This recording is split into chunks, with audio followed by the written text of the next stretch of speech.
Alright, so I'm gonna try to get this airbox right in there.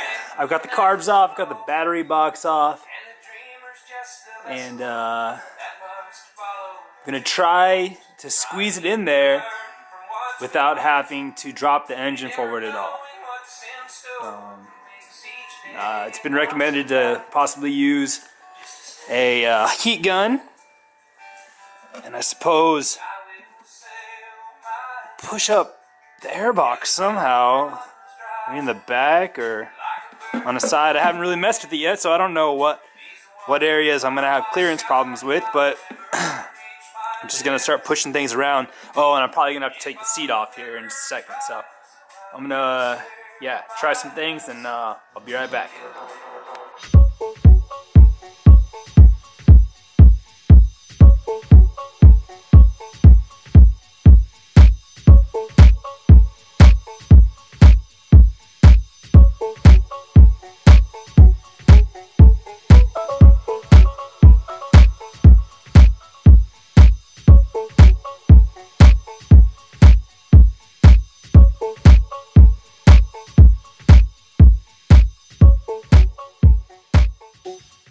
Alright, I've made a little bit of progress.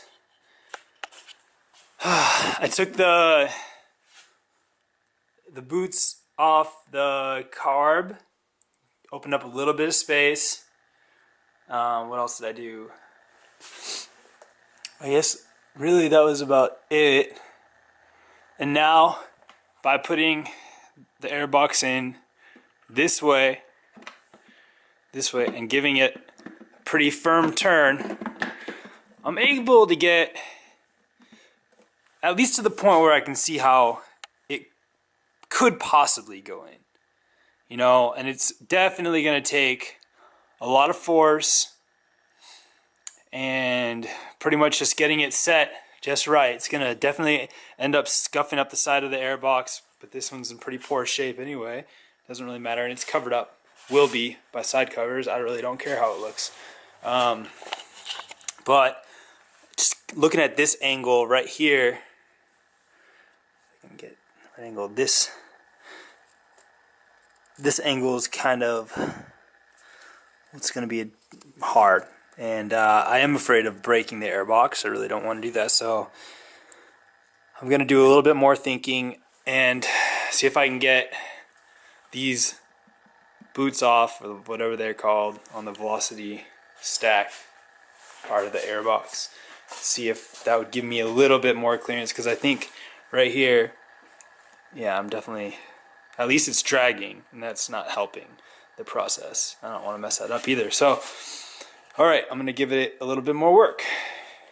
Honestly, I'm thinking that if I give it a good push here and kind of pull here on this side that's hung up, I might be able to get around this corner and have it in there.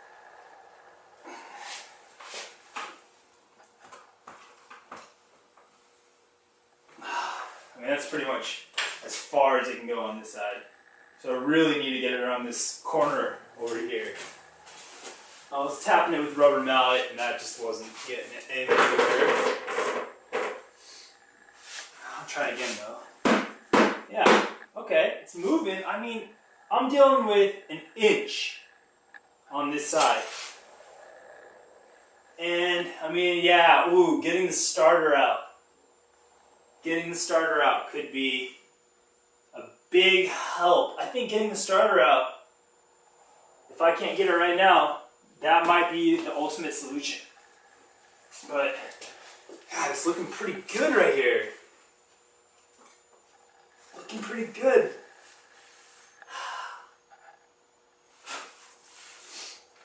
Looking good, but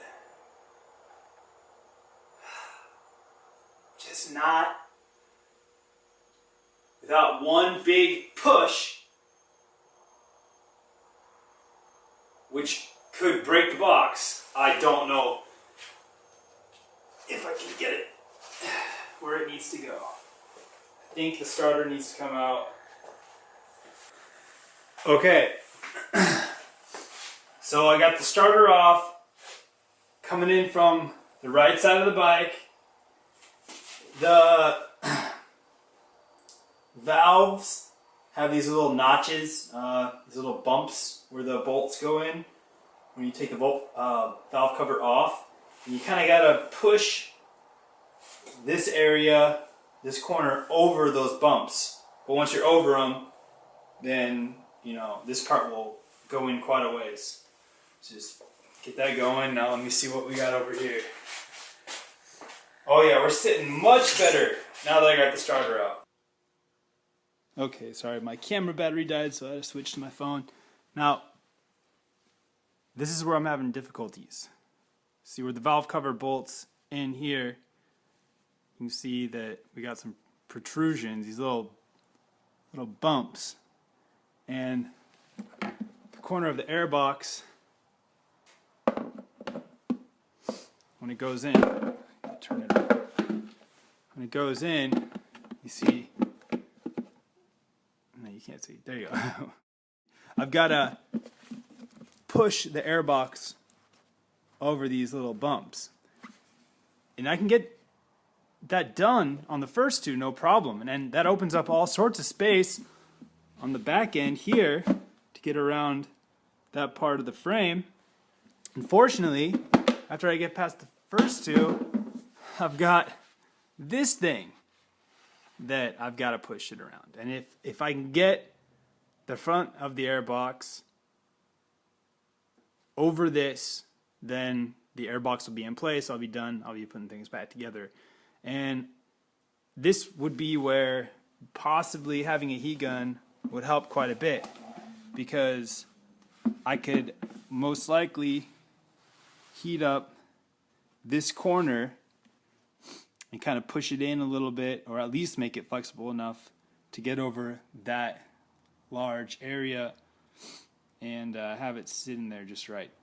But I don't have a heat gun, so I'm going to use a little bit more elbow grease and see if I can, you know, just squeeze it in there, wiggle it in there.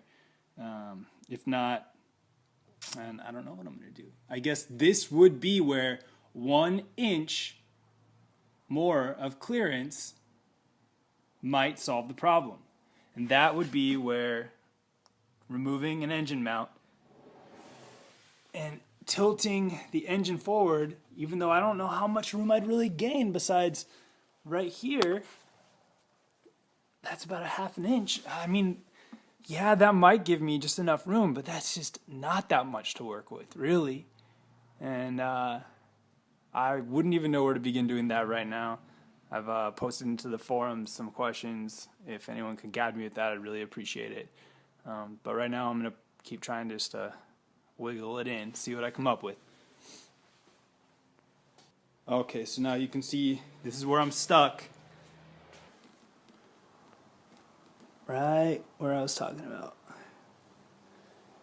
It's just stuck there, not a lot of room to wiggle around.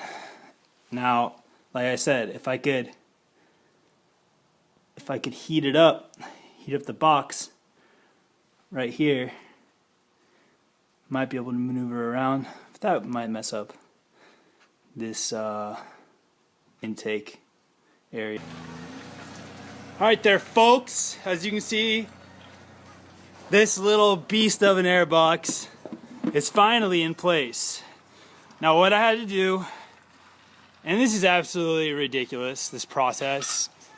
I'm cursing Yamaha right now, and probably will be until I wake up again tomorrow. Took out this engine mount bolt, and this long one also that goes through to the other side. I just had to loosen this foot peg and have to take it out. And drop the engine all the way down as far as I could. Now, still just hung up completely on this point, but I could get it to a close enough angle to where I was able to squeeze this little screwdriver in right here. Sorry, God, I don't know what I'm doing with this camera. Right here, and then popped it over.